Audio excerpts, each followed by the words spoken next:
का हाल। तो निफ्टी की बात करें तो आइए शुरुआत करते हैं। निफ्टी का जो प्रीवियस क्लोजिंग था वो था 17,629 पे और इसने करीब 35-40 पॉइंट गैप डाउन ओपनिंग पे खुला था 16,593 पे। और फिर इसका डे रेंज की बात कर लें तो डे रेंज में इसने लो लगाया 17,291 का और इसका हाई रहा 17,642 का और लास्ट में फिर इसने 17,327 पे लगभग 300 पॉइंट की गिरावट के साथ क्लोजिंग दे दिया 17,327 पे। अगर परसेंटेज में बात करें तो ये 1.72% गिर के बंद हुआ। अगर सेंसेक्स की बात कर लें तो सेंसेक्स ने भी 1,000 पॉइंट से ज़्यादा की करेक्शन दिखाई और 1.73% इसने भी टूटा। अगर बैंक निफ्टी की बात कर लें तो बैंक निफ्टी भी 1,000 पॉइंट से ज़्यादा टूटा और निफ्टी मिड कैप की बात कर लें तो मिड कैप 750 पॉइंट से करीब इसने टूटा। अगर सेक्टोरल इंडेक्स की बात कर लें, चाहे ऑटो हो 227 पॉइंट, निफ्टी आईटी 190 पॉइंट और पीएसयू बैंक सारे एक भी सेक्टोरल पॉइंट या निफ्टी ऐसा पीएसयू इंडेक्स ले लें या फिर मार्केट का इंडेक्स ले लें, कोई ऐसा नहीं दिख रहा है मुझे जो कि आपको ग्रीन में दिखे। सारे बस लाल लाल दिख रहे हैं। इससे लग रहा है कि मार्केट में एक बड़ी बिकवाली हावी हो रही है और मार्केट एक हैवी कंसोलिडेशन की तरफ बढ़ रहा है। आइए हम लोग बात कर लेते हैं अब ग्लोबल इंडिसेस की। तो SGX निफ्टी 117 पॉइंट माइनस में, नैस्डैक 198 पॉइंट माइनस में, डैक्स जो कि जर्मनी का मार्केट है 247 पॉइंट और FTSE यूके का मार्केट 140। सारे ललियाली में ही है। ऐसा कोई मार्केट नहीं है, ना तो इंडिया का ना तो ग्लोबली, जो आपको कहीं से भी ग्रीन सिग्नल दे। जी हाँ, मार्केट का हाल जानने के बाद आइए अब हम लोग आते हैं अपना अगला टॉपिक पे, मार्केट की छोटी मोटी पर मोटी बातें। जी हाँ, तो हम लोग सबसे इसमें बात करते हैं छोटे मोटे न्यूज़ का, मार्केट में क्या हलचल रही, सारे चीज़ों पे हम लोग इसमें देखते हैं। तो आइए हम लोग सबसे पहले जो बात करेंगे, जैसा कि नरेंद्र मोदी हमारे प्रधानमंत्री ने कहा था, इन्होंने 15 अगस्त के भाषण में इंडिपेंडेंस डे के की जल्दी ही इंडिया में आप 10 गुना ज़्यादा स्पीड के साथ इंटरनेट यूज कर पाएंगे, यानी उनका इशारा था 5G के तरफ। और 5G 1 अक्टूबर को लॉन्च हो रहा है प्रधानमंत्री के द्वारा। RBI पॉलिसी एक बात करें तो more volatility to rock Indian equity market yet India to remains outperformer. जी हाँ, ये बातें निकल के आ रही है RBI पॉलिसी मीटिंग से। जैसा कि इनका कहना है कि कच्चे तेल में जो खास करके गिरावट आ रही है उसकी कीमतों में, उसके चलते, और दूसरी बात है जो इंडिया आजकल कई देशों से समझौता कर रहा है डायरेक्ट रुपये में और वहाँ की करेंसी में ट्रेड करने का, जिससे एक इंडिया को सपोर्ट मिलेगा और इंडिया को डॉलर के पीछे जो दबाव है वो थोड़ा कम होगा। और इधर क्रूड का जो रेट है, ब्रेंट क्रूड की बात करें तो 4% उसमें भी गिरावट देखने को मिला है और ये गिर के आ गया है $87 प्रति बैरल, जो कि इंडिया को एक अच्छा सपोर्ट करेगा। इसमें अनुमान लगा रहे हैं इकोनॉमिस्ट और मार्केट एक्सपर्ट कि ये इंडिया के लिए एक बहुत बड़ा ब्रेकआउट हो सकता है। दूसरी खबर की हम लोग बात कर लेते हैं कि अमेरिकी शेयर बाजार में बिकवाली का बवंडर, निवेशकों के बीच बढ़ा मंदी का डर। जी हाँ, आपने देखा होगा, इससे पहले भी मैंने वीडियो बना दिया, डाउ जोन्स करीब बहुत ज़्यादा गिरावट दिया था और डाउ जोन्स ने जो उसका पिछला जून का जो लो था उसको उन्होंने काट दिया है और एक नया लो बना दिया है और वो कल ही बना है, मतलब फ्राइडे की। और हम लोग जो मार्केट की बात करें, लास्ट ट्रेडिंग डे हमारा भी फ्राइडे ही होता है, तो हम लोग भी अपने मार्केट की फ्राइडे की ही बात कर रहे हैं। तो उसने नया लो बना दिया है। अमेरिकी फेडरल रिजर्व के कठोर रुख और वैश्विक अर्थव्यवस्था के आउटलुक से भी बाजार में चिंता बढ़ी। बाजार में गंवाई साल 2022 की सारी बढ़त। जी हाँ, अगर बात कर लें तो 2022 में जो हम लोग बात कर रहे थे कि मार्केट ने करीब 12% का रिकवर कर लिया, 10% रिकवर कर लिया, 19% तक रिकवर कर लिया, तो मार्केट ने सारी रिकवरी गंवा दी है और मार्केट अपनी जो भी बढ़त हासिल किया था वो दोबारा से वहीं पे आ गया है। लेकिन मार्केट अभी ज़्यादा दूर नहीं है, अपने लो से बहुत ऊपर है और अपने हाई के लगभग करीब ही है।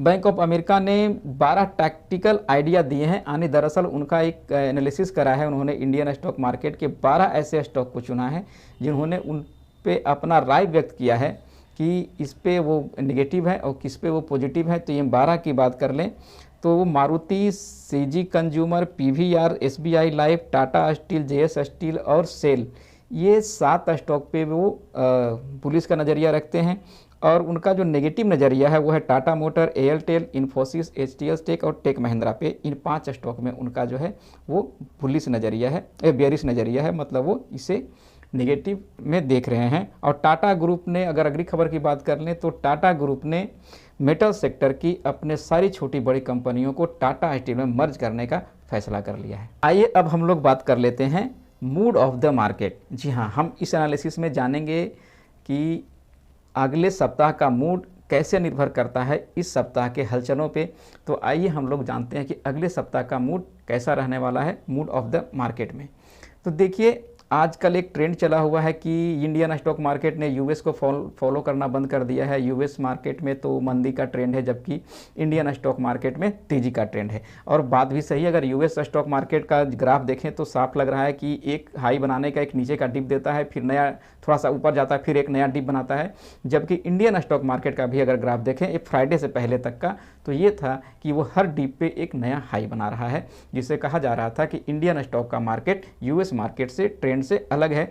लेकिन देखिए, सिर्फ यूएस मार्केट के ट्रेंड नहीं देखा जाता है। आज का जो सिचुएशन अब बन रहा है वो एक ग्लोबली रिसेशन की तरफ जा रहा है। कई ऐसी घटनाएं घट रही है जो दुनिया को कहीं ना कहीं डरा रही है, और जितने बड़े बड़े एक्सपर्ट हैं या फिर इकोनॉमिस्ट हैं उन्हें एक दुनिया भर की बड़ी मंदी का डर सता रहा है। देखिए, ऐसा नहीं हो सकता कि पूरी दुनिया का जो ग्लोबल का मार्केट हो वो निगेटिव में रहे और इंडियन मार्केट जो है हाई पे हाई लगाता रहा। एक टाइम था आज से 20-25 साल पहले का, तो क्या था कि लोगों को इतना फ़र्क नहीं पड़ता था। हर कंट्री की अपनी एक इकोनॉमी थी और वो अपने कंट्री में ही पूरे इकोनॉमी को चलाता था। लेकिन अब क्या है कि दुनिया इंटरकनेक्टेड हो गई है। हर एक कंट्री दूसरे से कहीं से न कहीं से कनेक्टेड है। एक सामान हम कहीं से मंगवा रहे हैं तो दूसरे सामान हम किसी को भेज रहे हैं। तो कहीं से भी अगर किसी कंट्री पे मंदी आती है तो लगभग पूरी दुनिया में अफेक्ट करता है। जैसे एक छोटा सा एग्जांपल ले लें, रसिया और यूक्रेन का वार। यूक्रेन बहुत छोटा सा कंट्री है, रसिया चाहता तो उसे 1-2 महीने में फिनिश करता, लेकिन छोटे से वार के चलते देख लीजिए पूरा यूरोप संकट में आ गया है। जी हाँ, पूरा यूरोप संकट में आ गया है। अमेरिका तक महंगाई कंट्रोल में नहीं आ रही है, और अमेरिका में अगर बात करें, अमेरिका और ख़ास करके इंग्लैंड इसे छूता नहीं है।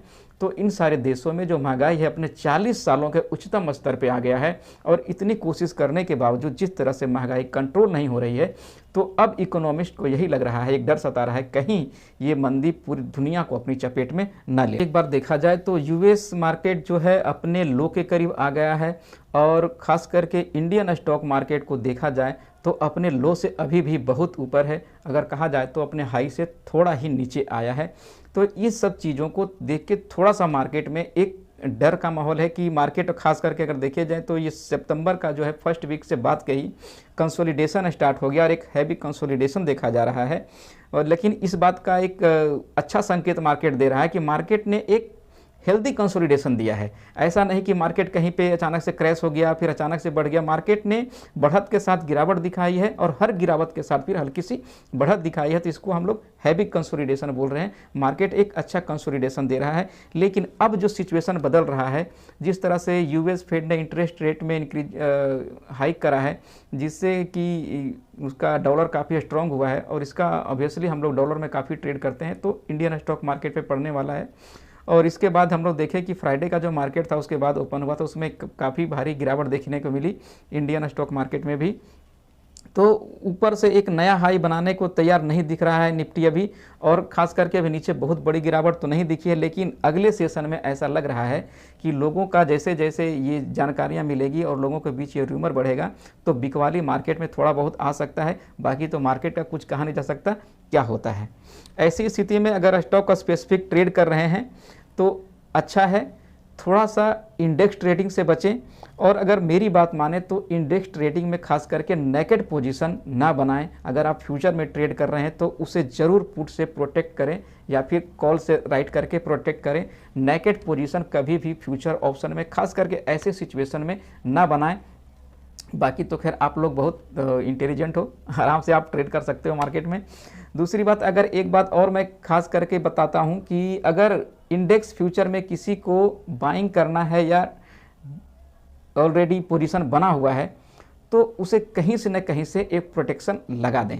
और देखिए, मैं आपको क्यों बार बार मना कर रहा हूं नेकेड पोजीशन बनाने, तो जो खबरें आ रही है और जो खबरें मैं आपको बता रहा हूं, जैसा कि मैंने पहले बताया कि नॉट ओनली यूएस बल्कि यूरोपियन मार्केट भी 2 से 3% टूटे हुए हैं। जून के लो को या तो पास में है या फिर कई कई देशों ने तो अपने जून के लो को भी तोड़ दिया है। चाइना का मार्केट खराब है, हांगकांग की अच्छी स्थिति नहीं है। अगर बात करें तो ताइवान की भी हालत खराब है। लगभग सारे जो ग्लोबली मार्केट हैं वो अपने या तो 52 वीक के आसपास आ गए हैं या फिर कई एक देशों ने तो 52 वीक लो तोड़ भी दिया है।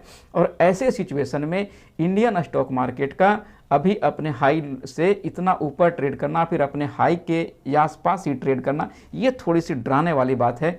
और जैसा कि मैंने बताया था, अभी तो ये यूएस मार्केट ने ही इंटरेस्ट रेट बढ़ाया था, जिसके पीछे पीछे बैंक ऑफ इंग्लैंड ने भी अपना इंटरेस्ट रेट बढ़ाया है। और अभी हाल ही में खबर आ रही है कि बैंक ऑफ जापान भी अपना इंटरेस्ट रेट बढ़ाने वाले हैं।